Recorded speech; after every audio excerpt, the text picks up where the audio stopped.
Le voici, le voilà. Eh bien bonjour à tous, alors de rien avant, merci d'avoir cliqué sur cette vidéo. Aujourd'hui on se retrouve pour la présentation d'un boîtier. Alors oui, je sais que c'est la première fois que j'en présente un sur la chaîne, et pour cette première, Be Quiet m'ont envoyé leur Purebase 500DX juste derrière moi qui est sorti en mars dernier. Commençons par le commencement, ce boîtier est disponible actuellement aux alentours des 100 € sur Amazon. On peut se le procurer soit en noir soit en blanc, disposant d'une façade mèche pour une bonne entrée d'air dans le boîtier, et on y retrouve aussi du RGB, enfin plutôt du ARGB. Et ce sont principalement ces deux facteurs là qui différencient le Purebase 500DX du Purebase 500, et d'ailleurs tant mieux qu'ils aient rajouté cette façade mèche, parce que c'est vrai que la version de base du Purebase 500 n'avait pas forcément un très bon flux d'air puisqu'elle dispose d'une façade principalement fermée. En dimension, il y fait 463 mm de hauteur, 232 mm de largeur et 450 mm de profondeur, ce qui en fait un boîtier compatible avec des cartes mères au format ATX, Micro ATX et Mini ATX, ATX étant le format de carte mère le plus répandu. Le boîtier fait environ 7,8 kg net, c'est-à-dire 100 composants à l'intérieur, uniquement le boîtier en lui-même.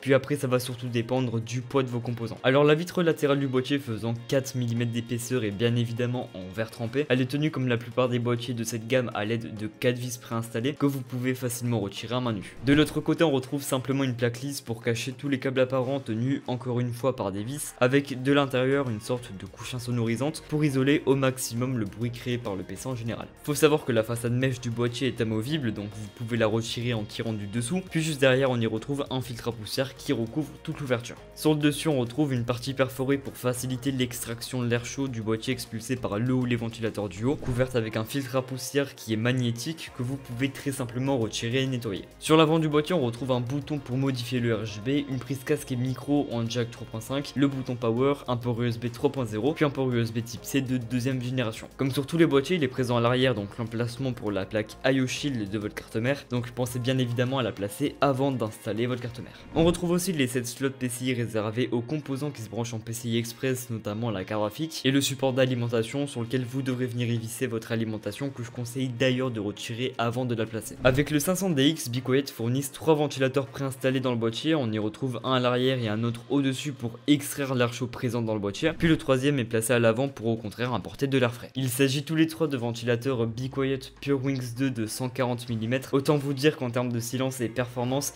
ils font partie des meilleurs du marché. Si vous le souhaitez, vous pouvez rajouter un autre ventilateur de 140 mm sur le dessus en plus de celui qui est préinstallé, ou alors en placer 2 de 120 mm.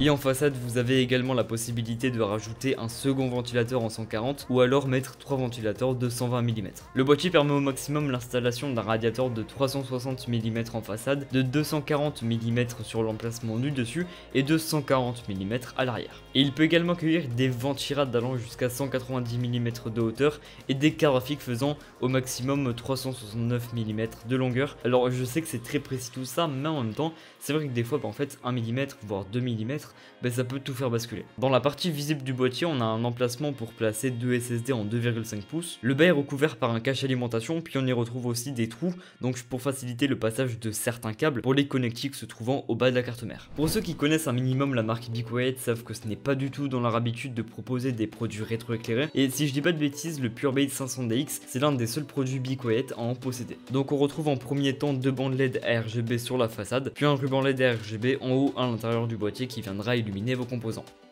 Pour cela, soit vous branchez à votre carte mère le petit connecteur 3 pins 5V qui est fourni dans le boîtier, mais qui n'est malheureusement pas présent dans tous les modèles de carte mère, ou alors vous pouvez simplement le brancher en SATA comme j'ai fait moi. Malheureusement à l'arrière, pour le câble management, on a à peine environ 2,5 cm d'espacement, ce qui peut être assez short, surtout si vous avez un kit d'extension de câble custom. Le socle avant sur lequel on peut placer 2 SSD est modulable de l'arrière pour faciliter l'installation des SSD et aussi passer vos câbles plus facilement. En tout cas, personnellement, je vous déconseille de le retirer complètement parce que ça va simplement vous laisser un gros trou dans le boîtier. C'est de même pour le double emplacement de HDD en 3,5 pouces. Vous pouvez soit complètement le retirer si vous n'en avez clairement pas besoin, ce qui vous fera gagner beaucoup de place, ou alors simplement le déplacer de gauche à droite en fonction de votre alimentation ou de votre radiateur. Mais aussi nous avons un troisième socle pour ajouter 2 SSD supplémentaires en 2,5 pouces qui est encore une fois modulable. En tout cas, niveau emplacement de stockage, on peut mettre 4 SSD en 2,5 et 2 HDD, ce qui en soi est amplement suffisant pour une utilisation lambda comme vous et moi. Pour bien mettre en place les câbles dans le boîtier le plus proprement possible, Be Quiet fournit des sangles velcro qui sont déjà installés à l'arrière du boîtier et également quelques serre-câbles que l'on retrouve dans une petite boîte en carton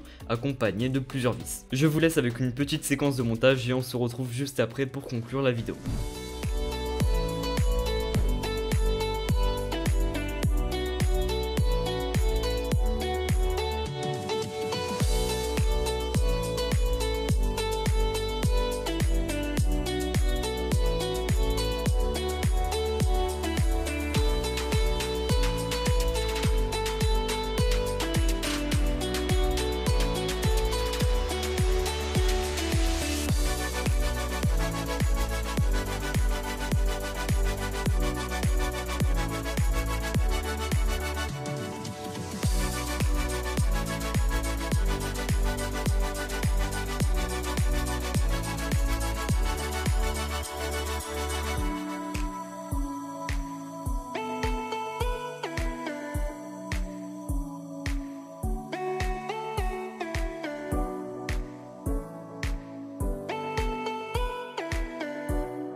C'est vrai que le Purebase 500DX sort un petit peu du lot quand même des autres boîtiers de chez BeQuiet, parce que là, en plus du RGB, ils ont voulu privilégier une très bonne circulation d'air dans le boîtier, ce qui justement implique cette façade mèche et les aérations qui vont avec. Sachant que de base, BeQuiet ont quand même pour but de rendre votre PC le plus silencieux possible, d'où le nom de la marque. C'est pour ça que sur tous leurs boîtiers, sauf justement sur le 500DX, on retrouve une façade presque entièrement fermée, pas de cage d'aération sur le dessus, et dans certains cas, pas de vitre latérale pour la meilleure isolation sonore possible. D'un côté, ok, c'est cool, mais vu qu'il y a une faible entrée d'air frais, eux les composants auront tendance à très vite chauffer, surtout si vous avez un ventirad pour refroidir votre processeur, ce qui n'est pas le cas justement avec le Purebase 500DX, puisqu'ils ont vraiment bien optimisé le flux d'air. Pour ce qui est du montage de ma config dans ce boîtier, j'ai eu aucun souci, ça reste un montage simple et classique, rien d'exceptionnel. En tout cas, si vous vous posez la question où se situe ce boîtier par rapport aux autres présents sur le marché niveau performance, je vous invite à aller voir la vidéo de Gamer Nexus qui a fait un classement dans lequel il compare le Purebase 500DX à une quarantaine d'autres boîtiers dans plusieurs situations. Petit spoil, pour le prix auquel il est vendu, il est quand même plutôt bien classé, ça je vous l'assure. Personnellement, j'aime beaucoup le modèle blanc qu'il m'a envoyé, le rétroéclairage se reflète super bien. Peut-être que pour certains, le fait que mes composants soient principalement noirs, ça peut venir gâcher un petit peu l'esthétisme du PC, et moi je trouve qu'au contraire, ça donne un très joli contraste. Donc voilà, merci beaucoup à BeQuiet et à vous d'avoir regardé cette vidéo jusqu'à la fin. Comme d'habitude, si elle vous a plu, vous savez quoi faire. Puis moi je vous dis à la prochaine pour de nouvelles présentations, c'est tout pour moi et à bientôt.